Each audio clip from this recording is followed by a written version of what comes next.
रागिनी नायक कांग्रेस की वरिष्ठ नेता हैं और राष्ट्रीय प्रवक्ता भी हैं। बहुत बहुत स्वागत है आपका आज तक में। लैंसडाउन की धरती पर आप देखिए, चुनावी बिगुल बज गया है और चूंकि स्टार प्रचारक हूं मैं उत्तराखंड में, तो ये उत्तरदायित्व भी है, फर्ज भी है। और फिर मुझे लगता है कि जो राजनीति में पूरी तरीके से लिप्त लोग होते हैं तो चुनाव से दूर रह भी नहीं सकते। तो कांग्रेस पार्टी के विचार, कांग्रेस पार्टी का घोषणा पत्र और खासतौर से उत्तराखंड भाजपा सरकार, जो कि मोदी जी कहते हैं डबल सरकार और मैं कहती हूँ डबल फेलियर सरकार, उसकी पोल खोलने का काम करना भी जरूरी है। रागिनी जी, हम पंजाब की बात करें, उत्तर प्रदेश की बात करें, क्या हालात दिखाई दे रहे हैं आपको? और जब से सीएम फेस डिक्लेयर हुआ है पंजाब के अंदर, क्या फर्क पड़ा है? देखिए, चन्नी जी की लोकप्रियता तो दिन ब दिन बढ़ती जा रही है और जैसे कहते हैं कि प्रत्यक्ष को प्रमाण की जरूरत नहीं होती, वैसे ही चन्नी जी की लोकप्रियता को भी किसी प्रमाण की जरूरत नहीं है। और मुझे लगता है कि कांग्रेस पार्टी ने एक बहुत ही अच्छा, उत्तम निर्णय लिया है जिसका बहुत ही सुखद नतीजा रहेगा। देखिए, भारतीय जनता पार्टी की तो जमीन ही नहीं है वहां पर सियासी। अकाली का नेतृत्व जो है वो युवाओं को नशे की लत से चूर करने के अलावा कोई काम करता नहीं है। केजरीवाल जी को जनता बोल रही है कि पहले दिल्ली में अपना वादा पूरा करिए, फिर पांव पसारने का सोचिए, तो उतने पांव पसारिए जितनी लंबी सौर, वो वाली बात उनके ऊपर आ रही है।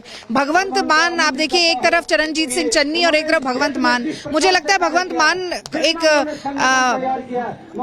मस्खरे के रूप में या एक कॉमेडियन के रूप में बहुत अच्छे हैं, लेकिन पॉलिटिक्स कोई कॉमेडी सर्कस तो है नहीं, बहुत गंभीर चीज है, बहुत ही महत्वपूर्ण, पूरे प्रदेश का भविष्य निर्धारण करने वाली चीज है। तो चन्नी जी का कोई मुकाबला नहीं है। क्यों पड़े हो चक्कर में? कोई नहीं है टक्कर में। सिद्धू जी संभल पाएंगे? सिद्धू जी तो संभले हुए हैं और सिद्धू जी ने काफी कुछ संभाला भी हुआ है। देखिए, मुझे लगता है हर नेता की एक अपनी प्रवृत्ति होती है और उनके व्यवहार का तरीका थोड़ा अलग होता है। तो सिद्धू जी का ना नरम गरम ये चलता रहता है और कहीं ना कहीं हमारी पार्टी के और ज्यादा जीवंत और सशक्त होने का प्रमाण है कि इतने सारे नेता हैं, इतने सारे दावेदार थे टिकट लेने के और एक साझा नेतृत्व। कल आपने देखा होगा कि राहुल गांधी, जाखड़ साहब गाड़ी चला रहे थे, राहुल जी साथ में बैठे थे और पीछे सिद्धू जी, और ये तो ड्राइविंग सीट पर शीर्ष नेतृत्व राहुल गांधी बैठे हैं और बाकी तीनों लोग जो हैं वो एक साझे नेतृत्व के साथ पंजाब में सरकार बनाएंगे। उत्तर प्रदेश बहुत बड़ी चुनौती है।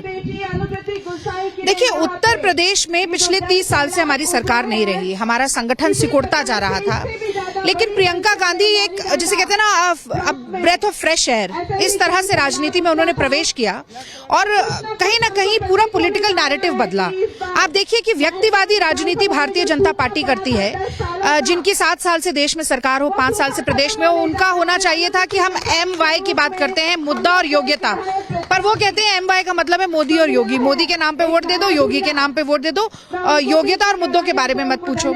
समाजवादी पार्टी शुद्ध रूप से जाति की राजनीति करेगी, किसी तरीके से जाति के समीकरण फिट हो जाएं, उसी उधेड़बुन में लगे। उनका MY है मुस्लिम और यादव। प्रियंका गांधी ने कहा हम जनवादी राजनीति करेंगे, हमारे लिए M है महिला, Y है यूथ, और इसीलिए हम ये, मैं, आपने देखा होगा, ये मैं पहनकर भी आई हूँ, लड़की हूँ, लड़ सकती हूँ, महिलाओं की शक्ति को संचालित करना है और युवाओं के अधिकारों की बात करनी है। रागिनी जी, फ्रेश एयर तो मिल गई है यूपी में, पर आपको लगता नहीं कि थोड़ा देर हो गई उत्तर प्रदेश में?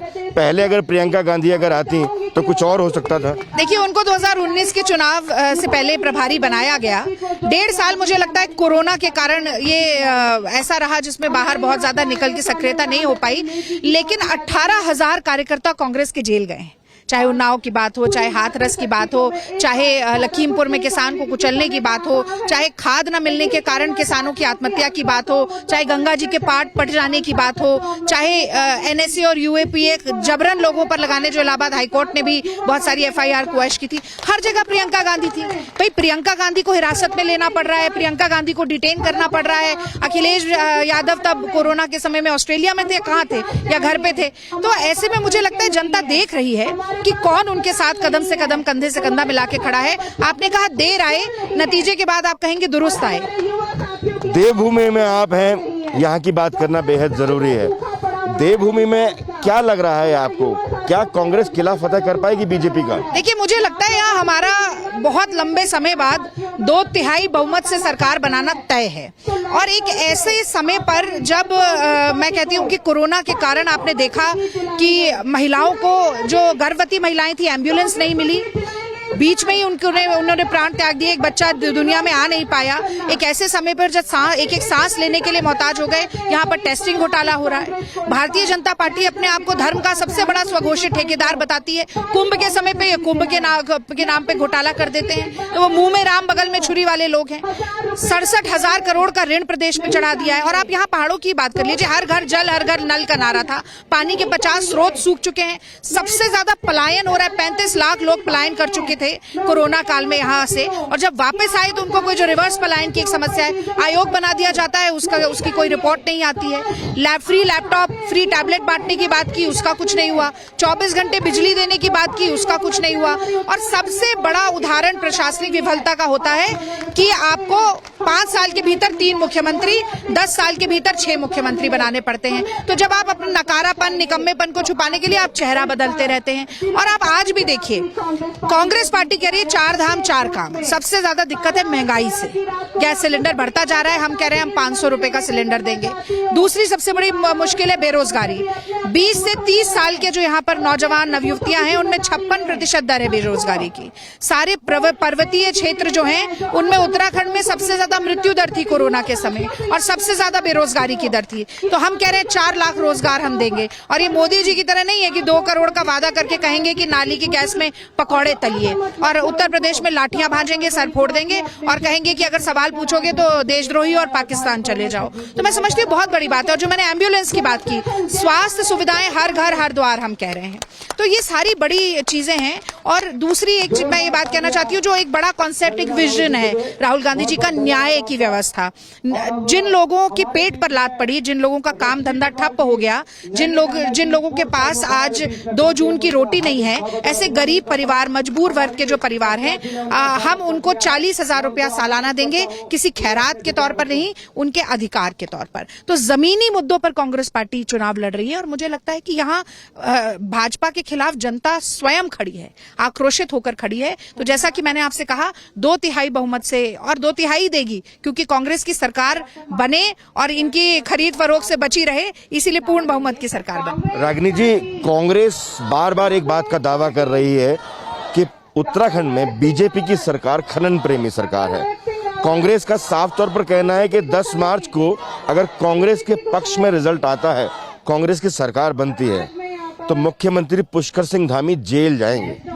देखिए, मैं इसको थोड़ी सी भूमिका बनाकर आपको जवाब दूंगी कि भाजपा की सरकार, चाहे देश में हो चाहे किसी भी प्रदेश में हो, वो एक तरीके से पूंजीवादी सरकार है।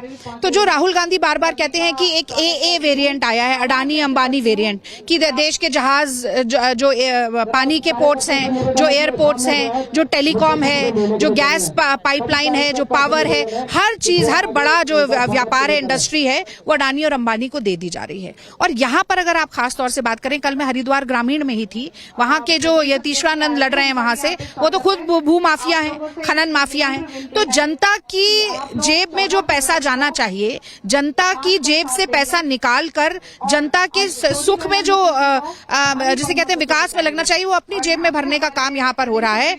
और मैं इस बात के लिए पूरी तरह से आश्वस्त करना चाहती हूँ कि जो भी व्यक्ति, धामी जी तो एक नाम है, जो भी व्यक्ति भाजपा का हो या किसी भी दल का हो, मैं कहती हूँ, अगर अवैध खनन करता है, अवैध गतिविधियों से लिप्त रहा है, जैसे कि कल जहां पर ब्रह्मचारी जी लड़ रहे हैं हरिद्वार की सीट से, उनके खिलाफ जो मदन कौशिक हैं, उनके कार्यकर्ताओं के घर से शराब पकड़ी जा रही है, स्मैक पकड़ा जा रहा है। तो ये सारी जो ऐसी गतिविधियां हैं जो नौजवानों के दिमाग को सुन्न करना चाहती, हम सब लोगों को जेल भी भेजेंगे और कड़ी से कड़ी कार्रवाई करेंगे। आज तक से बात करने के लिए बहुत बहुत धन्यवाद।